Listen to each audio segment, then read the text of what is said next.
Gorman. I am the editor-in-chief of Luna Negra, and I do other things on campus to write as well. And I'm going to read some poems. So, number one's called Sexton. I don't suppose you know the way to the nearest skylight. Something in a grocery store, maybe, or a church. A window to see the sheets of rain, and short of that, is there an ocean near here? Anything at all to stare out at. See, I've been thinking a lot more than I should, about how to hold on to what I'm making. You know, how to plant roses deep down in my shoe soles, and I've got a feeling I figured it out. See, to cement yourself there in the sky, one hand on a pomegranate, the other clutching at your throat. See, the secret to being on everybody's lips while the frost bites at the glass panes and extinguishes the season is to know what race we're running and to gently fold your cards. All right. And my next one is called Absolutist.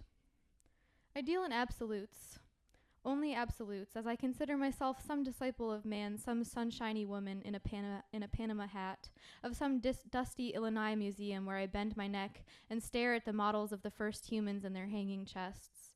I deal in certainties, things contained in basement bargain book bins, rules to be broken, the quiet strength of strong binding withstanding bookstore time. At the rooftop bar, handed drinks and glasses, I sling my arm around you and whisper a question. Don't you hate it here? How awful we are? I drink from your plastic cup of white wine.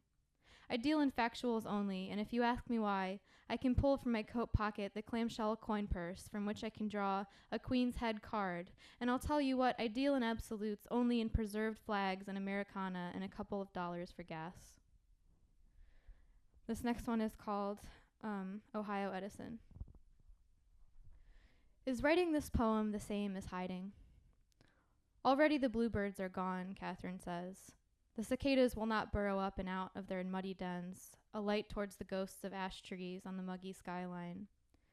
Here in the back of my suburb, there is still a line where the green yard cuts into the woods, where we bury our dead cats deep in the unrefined earth, the leaf-fed ground.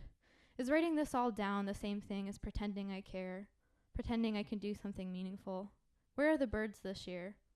Red cardinals still flit in the white and skinny woods. In the springtime, they will come and trim the tree branches to make room for power lines. And I'm going to read two more, but they're both short. The first one's called Pure Silver. It only feels right sometimes when the moon comes in and the concrete swells like waves.